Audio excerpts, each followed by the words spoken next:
paz, irmãos. É um privilégio estar aqui com os irmãos, compartilhar da palavra do Senhor. Completando as informações, eu tenho 2 filhos, Abner e Eber. O Abner me ajuda muito na igreja, é músico, toca vários instrumentos, está assim, sempre nos ajudou muito no ministério. O Eber hoje é pastor, está numa igreja lá em Alto do Araguaia, no Mato Grosso, um jovem pastor, 30 e poucos anos, e solteiros, todos os 2, né, esperando a bênção aí, né.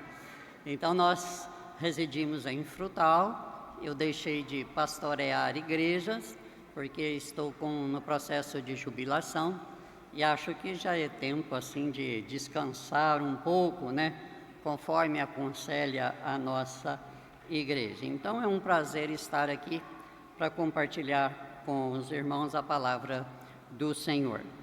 Então eu quero convidar os irmãos para abrir a Bíblia em 2 Coríntios, capítulo 13, 2 versículos, 11 e 12.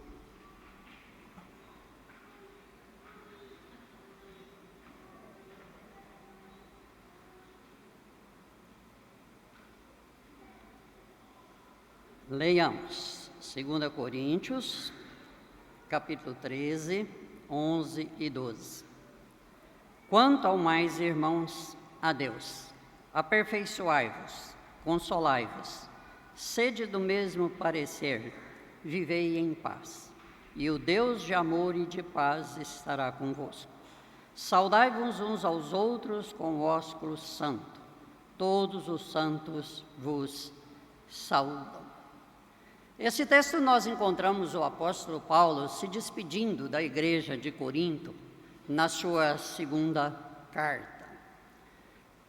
A igreja de Corinto era uma jovem igreja nesses dias de Paulo, né? Foi fundada por Paulo, Atos capítulo 18, e Atos capítulo 18 tem lá o relato do início da igreja, e foi uma igreja com muitos problemas, como todas as igrejas, não é?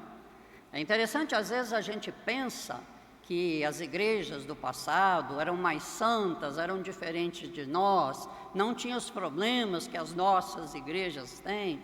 Lê do engano, né? Os seres humanos sempre foram como nós somos. As igrejas sempre tiveram dificuldades. No capítulo 1, lá de 1 Coríntios, você vai encontrar grupos na igreja, não é? Alguns irmãos da igreja diziam: olha, eu sou seguidor de Paulo. Outro dizia: não, eu sigo a Pedro, Cefas. Outro dizia: não, eu sou seguidor de Apolo. Havia divisão, havia grupos na igreja.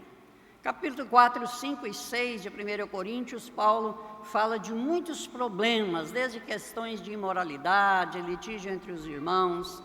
Entramos na 2ª carta de Paulo aos Coríntios, que é essa. Paulo fala das suas dificuldades, das suas lutas, e uma coisa que eu sempre acho impressionante é o que pessoas na igreja ou vindas de fora falavam de Paulo, não é? Nós olhamos para Paulo nos escritos e achamos ele maravilhoso, maravilhoso. Mas vamos abrir a palavra do Senhor aí no 2 Coríntios 10. Abram aí comigo. Olha o que diziam do apóstolo Paulo.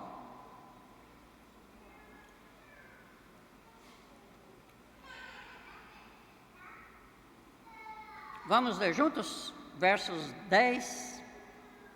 Vamos ler só o 10. 2 Coríntios 10, 10. Falando de Paulo, as cartas, com efeito, dizem, são graves e fortes, mas a presença pessoal dele é fraca e a palavra desprezível. Era assim que muitas pessoas viam a pregação de Paulo, via essa carta, por exemplo, os outros escritos de Paulo, que Paulo tinha uma presença desprezível, que a palavra dele era fraca, não é? Então, Paulo não agradava a todo mundo, tinha gente que não gostava de Paulo, assim como às vezes acontece nas nossas igrejas. E isso é muito comum. Então, no texto que nós lemos, finalizando assim a sua carta, Paulo, ele vai trazer 3 exortações para que aquela igreja tivesse um viver cristão saudável. E quais eram essas exortações? Se você voltou aí, 2 Coríntios 13, 11, é o nosso texto básico. Vamos lá. Quanto ao mais, irmãos, aperfeiçoai-vos. Paulo estava deixando um resumo, um final para aquela igreja, que aquela igreja precisava buscar o aperfeiçoamento no Senhor. Era uma igreja que precisava buscar melhoramentos na sua vida cristã. Não é? Então, recordando, era uma igreja que tinha problema de grupos, era uma igreja que tinha problemas de imoralidade, era uma igreja que tinha disputas, litígios, era uma igreja com muitas dificuldades, assim como muitas das igrejas hoje. E Paulo então dizia: aperfeiçoai-vos. Irmãos, eu fiquei pensando nesta palavra, não é?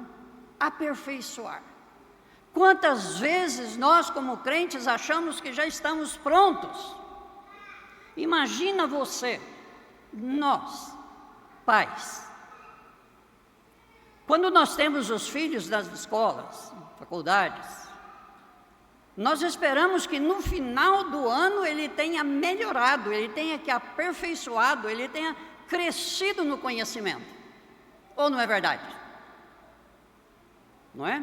Só que muitas vezes nós passamos o ano e chegamos no final do ano, às vezes sem crescer na fé, sem crescer na esperança, sem crescer no amor, sem crescer no discernimento espiritual, sem crescer nos valores judaicos cristãos.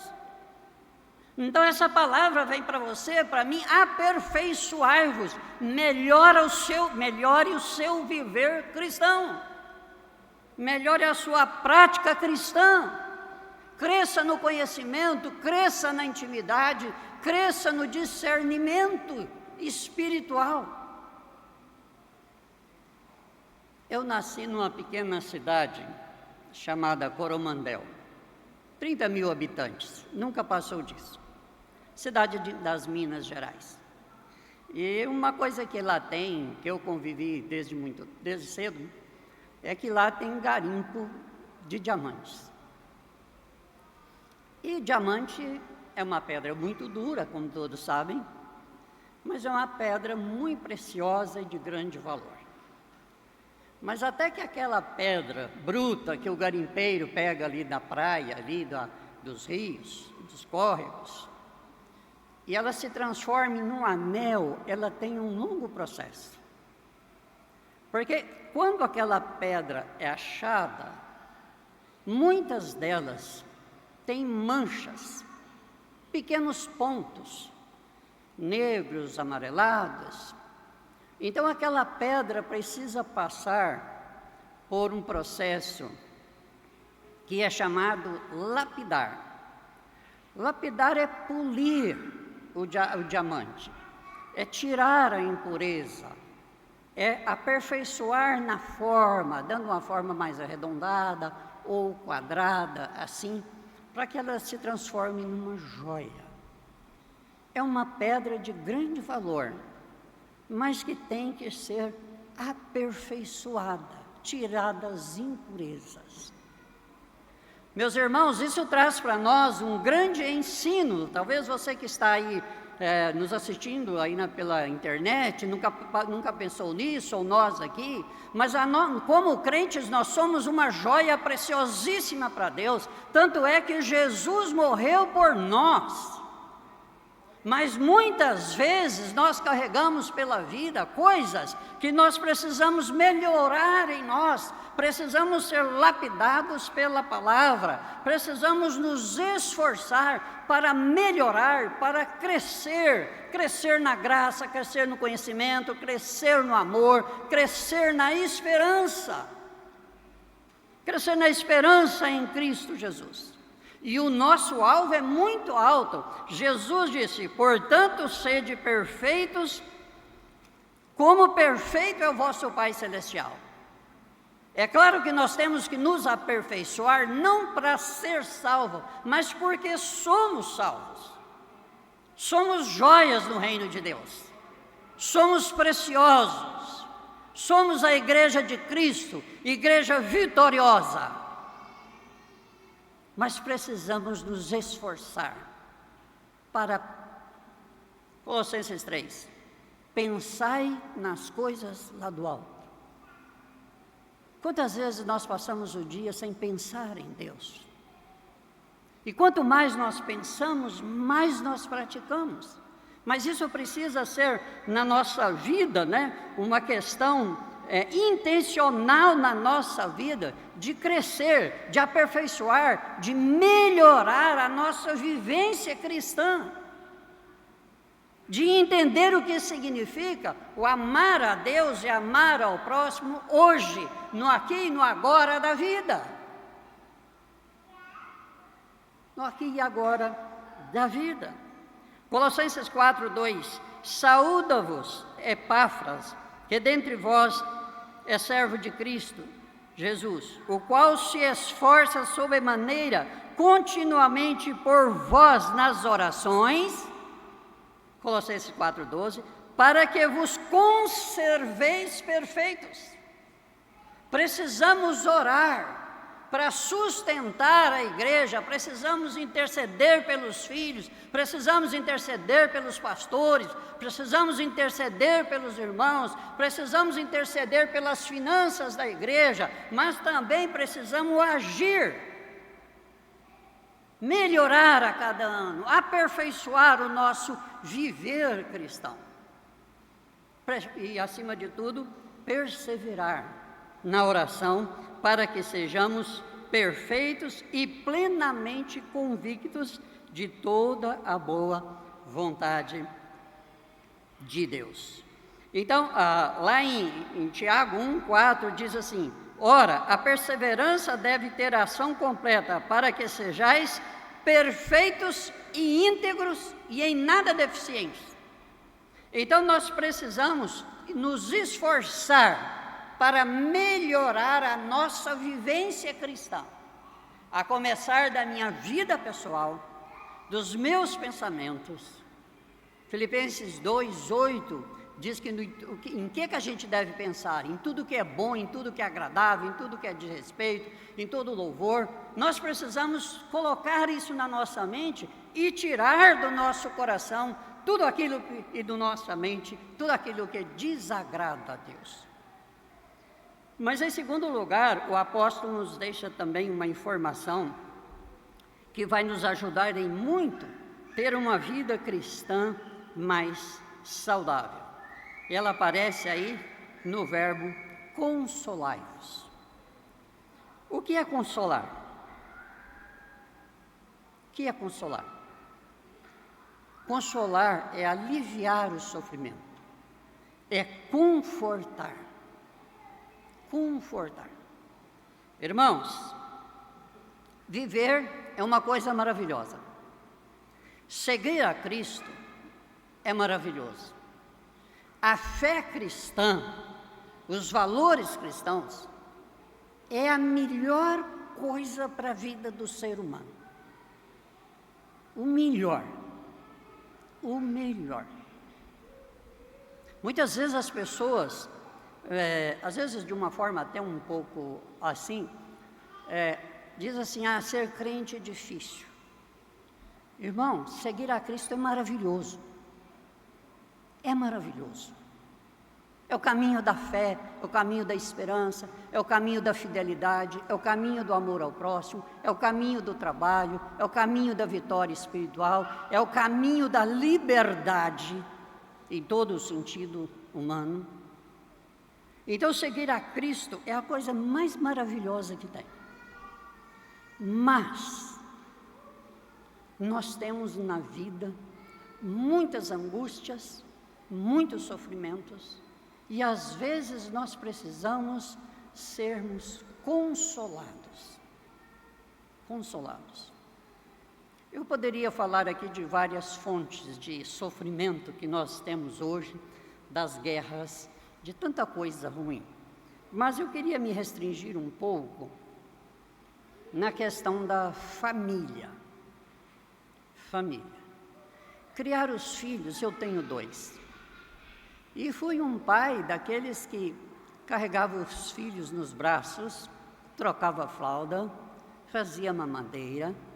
Eu criei meus filhos, ajudei a primeira esposa a criá-los aqui, nos braços, literalmente. Mas como os filhos nos trazem preocupações? Ou não? São muitas preocupações.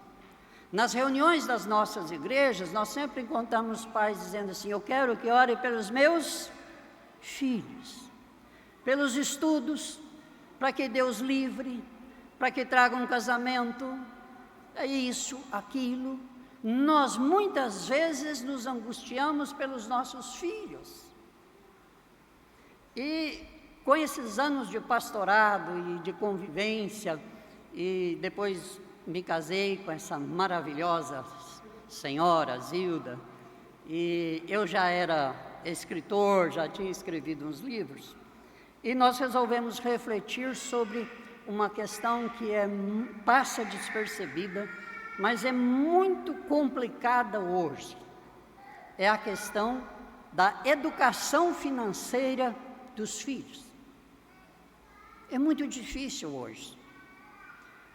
Vou dizer por quê.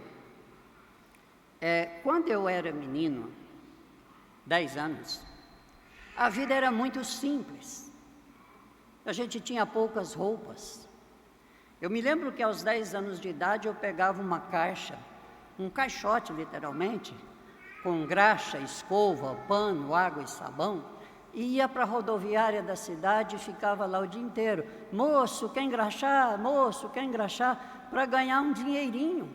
E às vezes a gente ganhava aquele dinheirinho, já corria para o bar. E eu me lembro que na época eu gostava muito de comprar uma broa feita de fubá, não é? Às vezes a gente já comprava já sentindo o gosto daquilo, porque a gente não tinha dinheiro, né? Hoje, as crianças, os jovens, os adolescentes, têm um conforto que nós nem imaginávamos naquela época, né? Bons celulares, boas roupas, transporte, escolas, e os nossos filhos merecem, claro.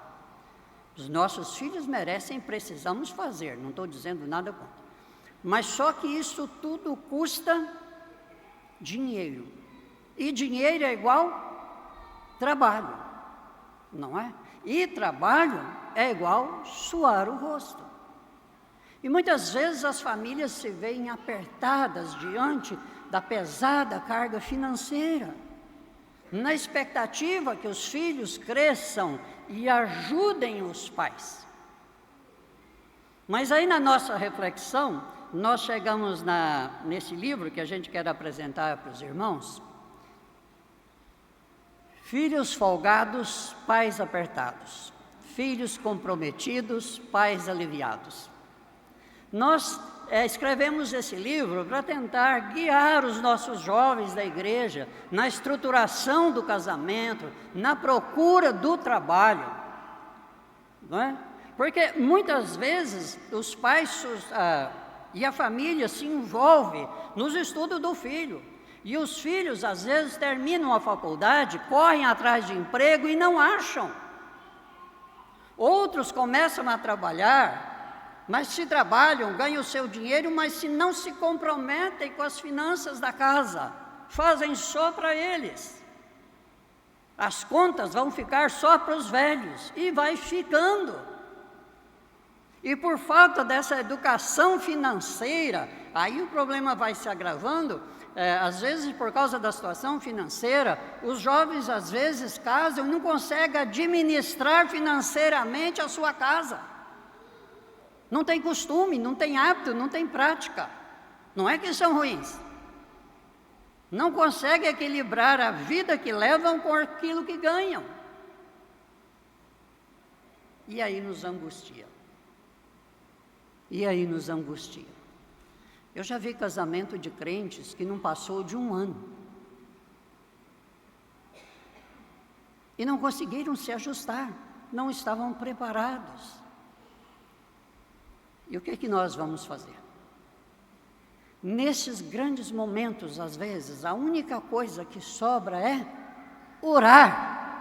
É a hora que nós debruçamos diante de Deus para buscar consolo, para buscar conforto e dizer: Senhor, abençoa, Senhor, aquieta o meu coração, Senhor, abençoe meu filho, abençoe meus filhos, abençoe minha nora, meu genro, seja lá como for, que eles se acertem na vida.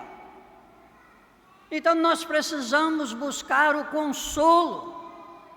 E aí eu quero ler um texto maravilhoso, 2 Coríntios, capítulo 1.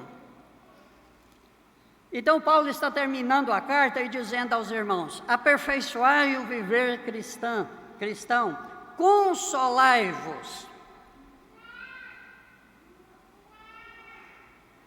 2 Coríntios 1, 3.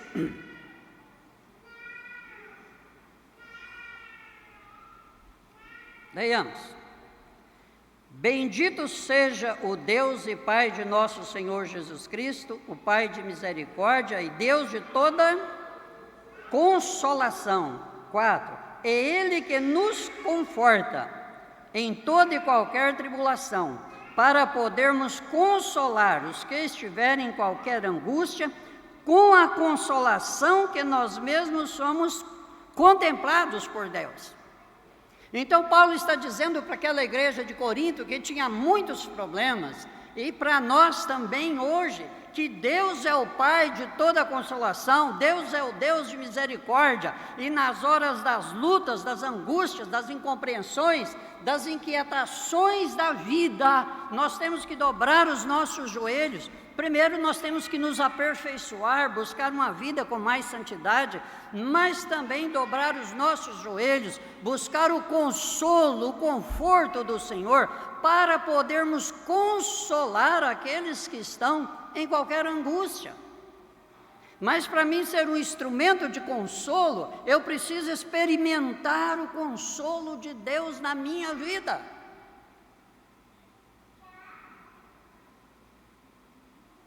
O Senhor Jesus, em João 14, 1, ele disse: eu rogarei ao Pai e Ele vos dará outro. Ele vos dará outro Consolador, a fim de que esteja sempre convosco. Nós, como servos do Senhor, o povo de Deus, Ele tem a grata satisfação, o grande prazer, o privilégio. Nós temos o Espírito Santo na nossa vida. Ele testemunha aos nossos corações, Ele fala com a nossa alma, Ele nos direciona, Ele nos guia e Ele nos conforta nas horas de angústias.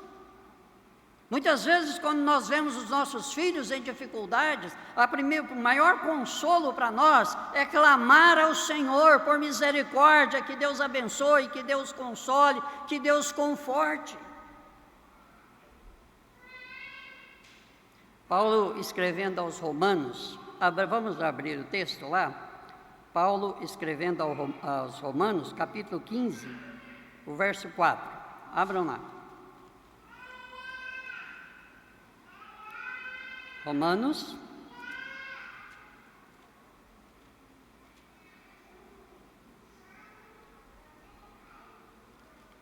quinze, 4. Pois tudo quanto outrora foi escrito, para o nosso ensino foi escrito, não é? A fim de que, pela paciência e pela consolação das Escrituras, tenhamos o quê? Esperança. Então, amados irmãos, nós temos na palavra de Deus uma ferramenta, o apoio para nos consolar, para nos confortar, para aliviar a dor, aliviar o sofrimento, aliviar as angústias. A palavra de Deus nos direciona a Deus, nos ensina, nos dirige, nos repreende, nos exorta, trazendo consolo, trazendo conforto aos nossos corações. Eu quero compartilhar com você uma coisa. Como pastor, eu já fui em muitos funerais.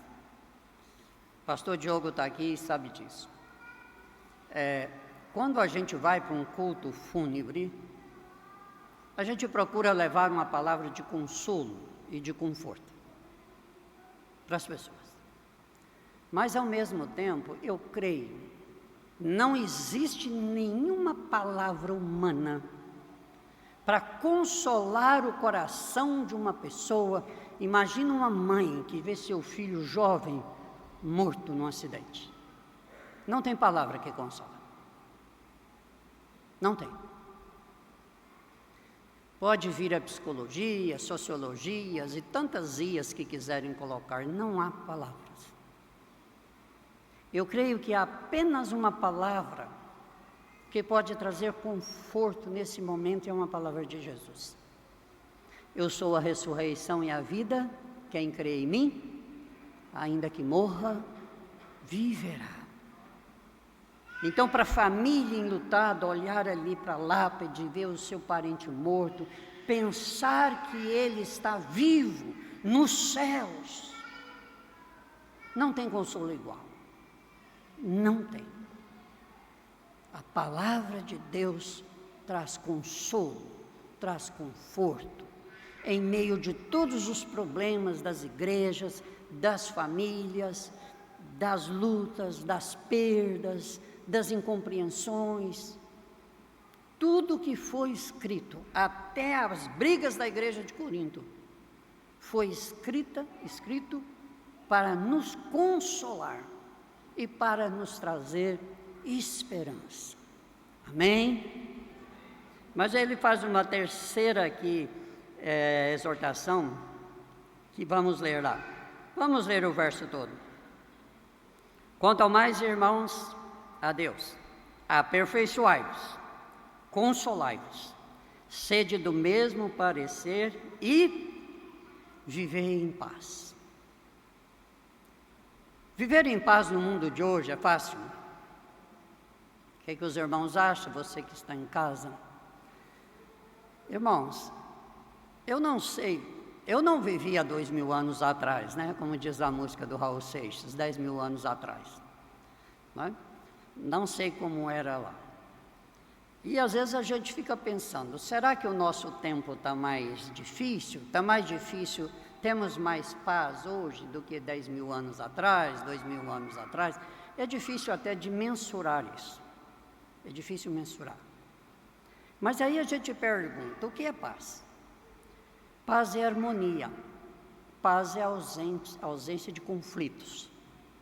Harmonia e ausência de conflitos.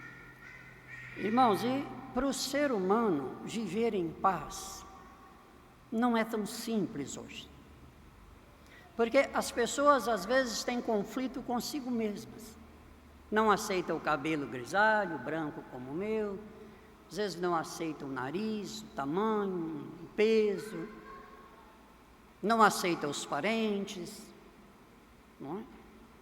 Os consultórios de psicologia, psiquiatria, não cabem, não dá conta de tanta gente com problemas emocionais. A depressão, que é um problema da alma, é uma das grandes epidemias do mundo. Então, viver em paz, eu quero dividir em 2 pontos.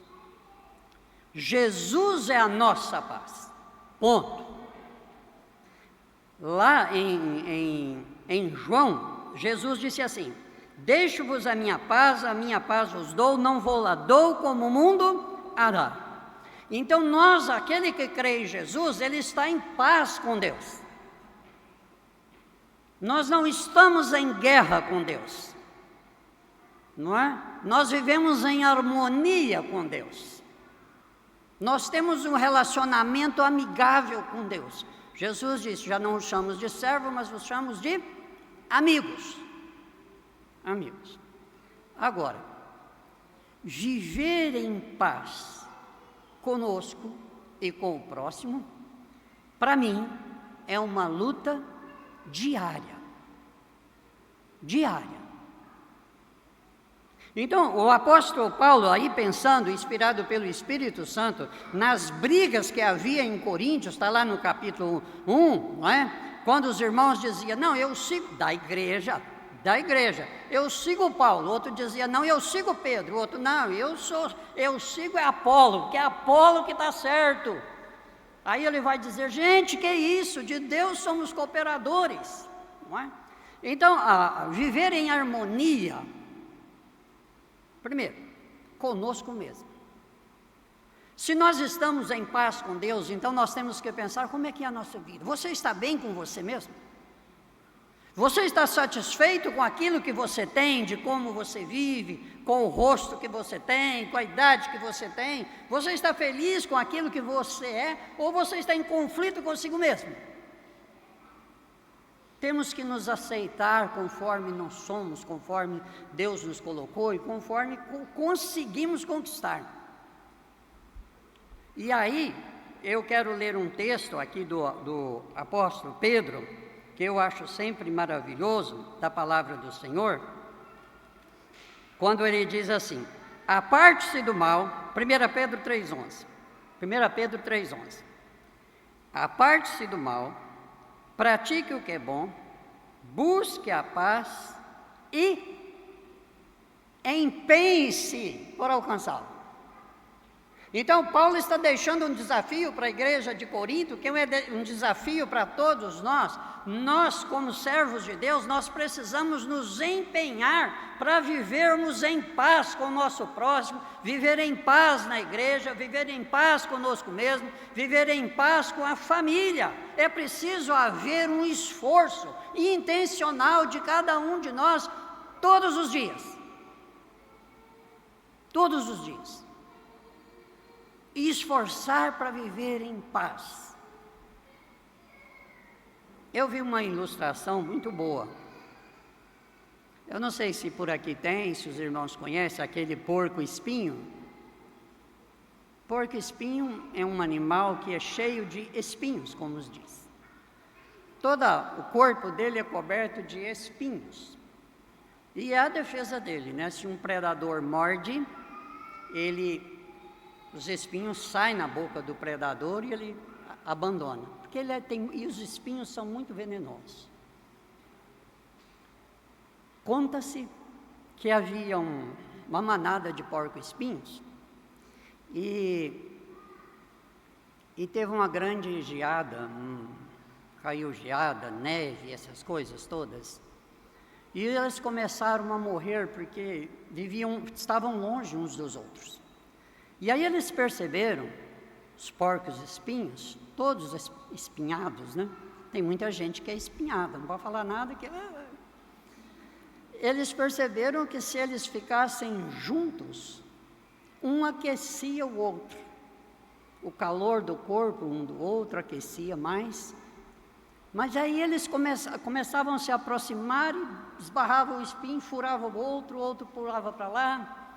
E começaram a passar muito frio, até que eles entenderam que para sobreviver, precisavam manter-se numa distância do outro, que não espetasse, mas também que aquecesse um ao outro. Irmãos, essa é uma alegoria maravilhosa para todos nós. Muitas pessoas não conseguem conviver em grupo, porque quais porco-espinhos estão sempre espinhando, estão sempre cutucando um ao outro. E como igreja do Senhor Jesus, nós fomos chamados para viver a comunidade, por mais dificuldade, por mais brigas, por mais incompreensões que haja, por mais dificuldades de compreensão, nós precisamos um dos outros. Nós somos corpo, nós somos povo de Cristo. Jesus nos remiu para vivermos juntos. Por isso nós precisamos nos aperfeiçoar, nós precisamos nos consolar e consolar uns aos outros, mas também precisamos nos esforçar para viver em paz, uns com os outros, uns com os outros. E diz o texto sagrado aí, vivei em paz, sede do mesmo parecer. Precisamos aquietar os nossos corações, nos alinharmos com a igreja que nós frequentamos, com a palavra de Deus, com a doutrina, não é? E ter o mesmo parecer, tanto quanto possível, para caminharmos juntos e o Deus de amor estará com vocês. Olha que prêmio. Se nós buscarmos intencionalmente sermos mais santos, e aí eu lembro até lá de Hebreus, quando diz assim: segui em paz com todos e a santificação, sem a qual ninguém verá a Deus. Aperfeiçoar, santificar, consagrar, viver em santidade de vida, tudo é sinônimo. Segundo, consolar. Se nós não buscarmos o consolo do Espírito Santo, nós não conseguiremos perseverar na fé até o final. Precisamos consolar.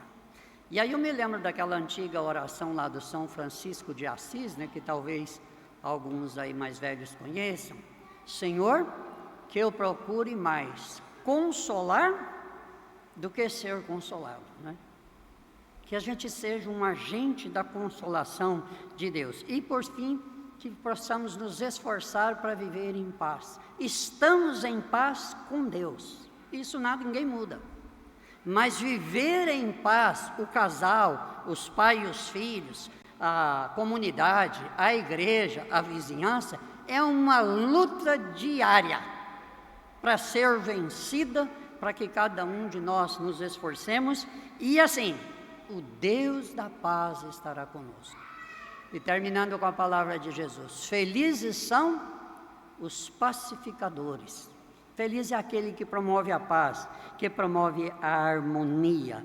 E o Deus de amor e paz estará conosco em Cristo Jesus. Amém? Que Deus nos abençoe e que possamos viver assim para a glória de Deus e felicidade nossa. Pastor Diogo.